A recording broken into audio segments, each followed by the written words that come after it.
తిరుమల ప్రసాదాల్లో జరిగిన అపవిత్రతను తొలగించడానికి సంప్రోక్షణ జరుగుతోంది. గత ప్రభుత్వం లడ్డూ ప్రసాదంలో కల్తీ పదార్థాలు వాడిందంటూ శాంతి హోమం, పంచద్రవ్య సంప్రోక్షణ చేపడుతున్నారు. తిరుమల పవిత్రతను కాపాడడమే లక్ష్యంగా 3 రోజుల పాటు పవిత్ర యాగం జరగనుంది. మరిన్ని వివరాలు మా ప్రతినిధి దామోదర్ అందిస్తారు.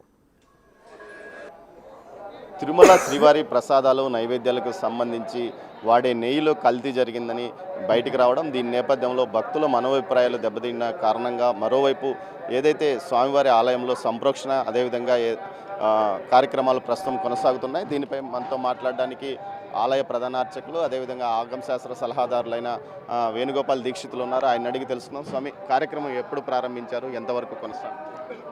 ఓం నమో వెంకటేశాయ. తిరుమల క్షేత్రంలో ఇటీవల నెయ్యిలో కల్తీ ఉన్నదని మనకి అధికారాల ద్వారా తెలియడం, ల్యాబ్ రిపోర్ట్ల ద్వారా తెలియడంతో భక్తులందరిలో, మాలో కూడా అందరిలో భయాందోళనలు నెలకొన్నాయి. ఆ భయాందోళనలన్నీ పోవడానికి మనం ఆగమ సలహా మండలంతా కూర్చొని ఈ విషయం తెలిసిన తర్వాత సుదీర్ఘంగా ఆగమ శాస్త్రాల్లో విషయాలన్నీ పరిశీలించిన మీదట మనకి పవిత్రోత్సవాల ముందే ఈ నెయ్యిని మార్చడం జరిగింది.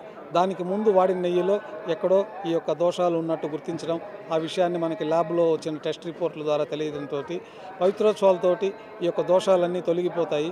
సంవత్సరజనిత సర్వదోష ప్రాయశ్చిత్తార్థమే ప్రతి ఏటా శ్రావణ మాసంలో 3 రోజుల పాటు పవిత్రోత్సవాలు నిర్వహిస్తారు.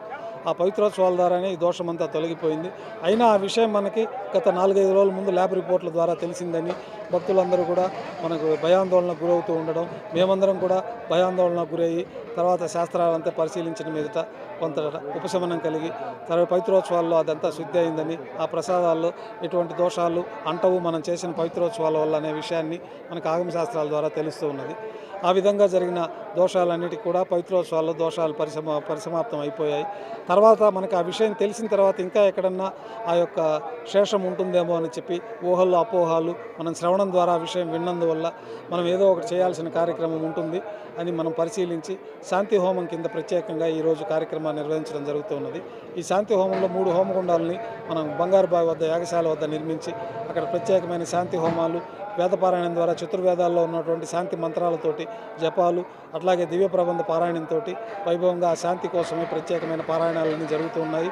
ప్రత్యేకమైన హోమాల్లో కూడా విశేషమైన ఆగమోక్తమైన మంత్రాలతో హోమాన్ని నిర్వహిస్తూ ఉన్నారు. ఈ యొక్క ప్రాంతాల్లో నెయ్యి వాడిన ప్రాంతాల్లో అంతా ఆ యొక్క ద్రవ్యాలు, ఇతరత్ర సామగ్రిలు అంతా కూడా శుద్ధి కోసమై వాస్తుతోటి మనం ఇప్పుడు వాస్తు పర్యగ్నీకరణ జరగడం జరిగింది. తర్వాత పంచగవ్యాలకు ప్రత్యేకమైన ఆరాధన చేసి ఆవు పాలు, ఆవు పెరుగు, ఆవు యొక్క నెయ్యి, ఆవు మూత్రము, ఆవు పేడకి ప్రత్యేకమైన పూజలు చేసి ఆ యొక్క పవిత్రమైన ద్రవ్యంగా మనకు ఆగమ శాస్త్రాల్లో చెప్పబడింది. మనకి ఎలాంటి దోషాలైనా కానీ మన శరీరంలో ఉన్న సమస్త దోషాలు కూడా ఈ పంచగవ్యాలు ప్రాసన చేస్తే, అంటే తీర్థంలాగా తీసుకుంటే పోతాయి. అట్లాగే గోమూత్రం స్వీకరించిన మనకి సమస్త దోషాలు పోస్తాయన్నది కూడా మనకు ఆగమ శాస్త్రాల్లో చెప్పబడింది.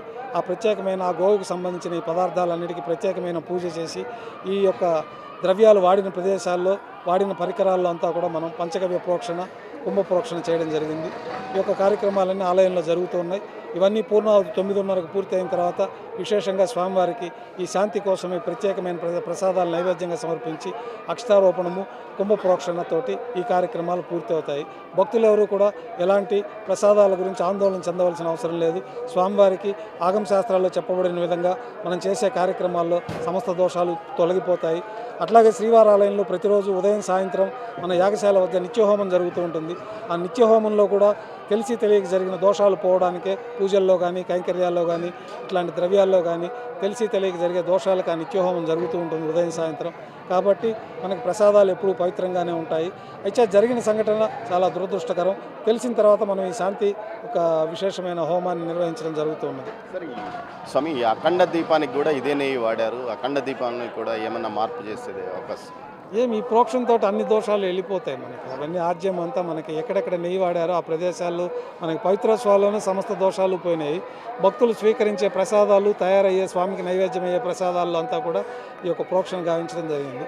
దేవాలయంలో జరిగే ఈ కార్యక్రమం వల్ల మన తిరుమలలో ఉప ఆలయాల్లో ఉండే దేవతామూర్తులందరికీ కూడా ప్రత్యేకంగా ఈ యొక్క కార్యక్రమం వల్ల శుద్ధి అయిపోయే కార్యక్రమం జరుగుతుందని ఆగమ శాస్త్రాలు చెప్తూ ఉన్నాయి. మీ వంశానుగరంగా మీరు ఇక అర్చకులుగా పనిచేస్తున్నారు. గతంలో ఇలాంటి కార్యక్రమాలు ఎప్పుడన్నా ఇలాంటివి జరిగాయా? అప్పుడేమైనా ఇలాంటి చర్యలు, ఏదైనా నివారణ చర్యలు తీసుకున్నారని మీ పెద్దలు మీకు చెప్పారా? లేకపోతే చరిత్రలో ఏమైనా ఈ తిరుమల చరిత్ర వైభవంలో కానీ ఏదైనా గతంలో ఇలాంటి కార్యక్రమాలు ఎప్పుడైనా జరిగినట్లు చరిత్ర ఉంది? నాకు తెలిసినంత వరకు, మా పెద్దవాళ్ళు చెప్పినంత వరకు తిరుమల చరిత్రలో ఇంతవరకు ఇట్లాంటి పరిస్థితి జరిగినట్టు ఎక్కడా తెలియలేదు. మామూలుగా చిన్న చిన్న ప్రాయశ్చిత్తాలు చేసుకునే దానికి ప్రతిరోజు నిత్యహోమాలు అవి జరుగుతూ ఉంటాయి. దాంట్లో మనకు ఆగమ శాస్త్రంలో చెప్పబడిన విధంగా ఏదన్నా నెయ్యిలో పులుగులు పడడం అట్లాంటివి కనపడినప్పుడు ఆ నెయ్యిని విసర్జించి ప్రత్యేకంగా చిన్న శాంతి హోమంతో ఆ కార్యక్రమాలు పూర్తి అవుతూ ఉంటాయి. ఇట్లా ప్రత్యేకంగా అన్నప్రసాదాల్లో స్వామివారికి నివేదించే ప్రసాదాల్లో కూడా ఈ యొక్క నెయ్యి వల్ల కొంచెం అపవిత్రమైందని, అది కల్తీ జరిగిన దానివల్ల అందరి మనోభావాలు, మనకు కూడా స్వామివారికి అట్లాంటి ప్రసాదం నైవేద్యం పెట్టామనే భయాందోళన కూడా ఉండడం సహజం. అయితే ఆగమ శాస్త్రాల్లో చెప్పబడిన విధంగా మనం అంతా పరిశీలించిన మీదట ప్రతిరేత పవిత్రోత్సవాలు జరుగుతాయి కాబట్టి ఈ దోషాలన్నీ పోతాయి. అయినా మనకు తెలిసింది కాబట్టి ఇప్పుడు ఈ కార్యక్రమాన్ని నిర్వహిస్తూ ఉన్నాం. మేము కూడా అందుకే ఎట్లాంటి ఆందోళన చెందకుండా స్వామివారి అనుగ్రహం ఉంటుంది. స్వామివారికి నివేదించిన తర్వాత అది పరిశుభ్రం అయిపోతుంది. దాని మీద మంత్రయుక్తంగా మనం తులసితోటి ప్రోక్షణ చేస్తాము. ప్రత్యేకమైన సూక్తాల ద్వారానే స్వామివారికి నైవేద్యం జరుగుతుంది. ఇట్లాంటివన్నీ కూడా ఆగమ శాస్త్రాల్లో ఈ పరిశుభ్రం ఏమన్నా తెలియక జరిగేవన్నీ కూడా పోతాయనే ఈ కార్యక్రమాన్ని మనకు ఋషులు నిర్దేశించారు. ఆ ప్రకారం శ్రీవారి ఆలయంలో వైఖానస భగవత్ శాస్త్రం ప్రకారం అనునిత్యం విశేషమైన హోమాలు, విశేషమైన కార్యక్రమాలన్నీ కూడా నిర్దేశించిన విధంగా జరుగుతూ ఉన్నాయి. అయితే ఇది జరగడం చాలా దురదృష్టకరం. ఇప్పుడు మనకు తెలిసి దాన్ని అన్ని సరిదిద్దుకోవడం అనేది మనం చేయాల్సిన కార్యక్రమం. ఆ కార్యక్రమాన్ని భవిష్యత్తులో ఇలాంటివి జరగకుండా మీ అర్చకుల తరఫున ఎలాంటి సలహాలు, సూచనలు ప్రభుత్వానికి కానీ టీటీడీ బోర్డు కానీ ఇవ్వబోతున్నారు?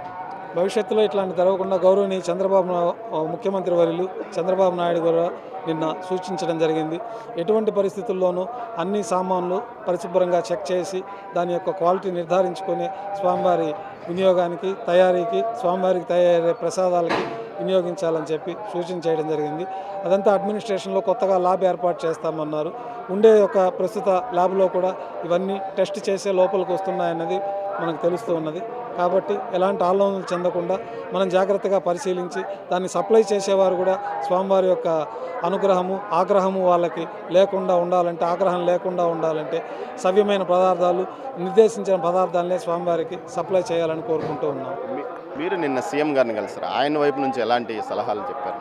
సీఎం గారు కూడా ఎటువంటి పరిస్థితుల్లో ఆలయ సాంప్రదాయాలు, ఆచారాల విషయంలో మీరు రాజీ పడకూడదు. అట్లేమన్నా మీరు రాజీ పడితే ఆ దోషం మీకుంటుంది, మీతో పాటు ప్రజలందరికీ కూడా ఉంటుంది. కాబట్టి ఇట్లాంటివి ఏదైనా జరిగినప్పుడు దానికి ఆగమోక్తంగా నిర్వహించాలని కార్యక్రమాలన్నీ కూడా మీరు పరిశీలించి దాన్ని మీ ఆగమ శాస్త్రాల్లో చెప్పిన విధంగా మీరు నిర్వహించి భక్తులందరిలో ఉన్న భయాందోళన పోగొట్టడం, స్వామివారికి ఎలాంటి లోపాలు లేకుండా కైంకర్యాలు జరిగే విధంగా మీరందరూ నిర్వర్తించవలసిందని చెప్పి మాకు ప్రత్యేకంగా సూచించడం జరిగింది. ప్రధాన అర్చకులు చెప్తున్న దాని ప్రకారం ముఖ్యంగా స్వామివారి ప్రసాదాల్లో కానీ, నైవేద్యాల్లో కానీ, అన్న ప్రసాదాల్లో కలిగిన కల్తీకి సంబంధించిన ఏదైతే దోష నివారణ పవిత్రోత్సవాలతోనే ముగిసిందని, అయితే అన్న సత్రాల్లోని పోటులో కానీ, అదేవిధంగా లడ్డూ పోటులో కానీ, నైవేద్యం పోటులో కానీ పూర్తి స్థాయిలో ఈరోజు పంచగవ్వ సంప్రోక్షణ ద్వారా పూర్తి స్థాయిలో సంప్రోక్షణ జరిగిందని, దీనివల్ల భవిష్యత్తులో ఇలాంటివి జరగకుండా కూడా చర్యలు తీసుకోవాలి. ఇదే విషయాన్ని సీఎం కూడా తమకు చెప్పారని, సీఎం ఈ దేవుని విషయంలో రాజీ పడకూడదని ఆయన నిష్కర్షగా చెప్పినట్లు కూడా ప్రధాన అర్చకులు వేణుగోపాల్ దీక్షితులు అంటున్నారు. కెమెరా పర్సన్ పురుషోత్తంతో దామోదర్, తిరుమల నుంచి.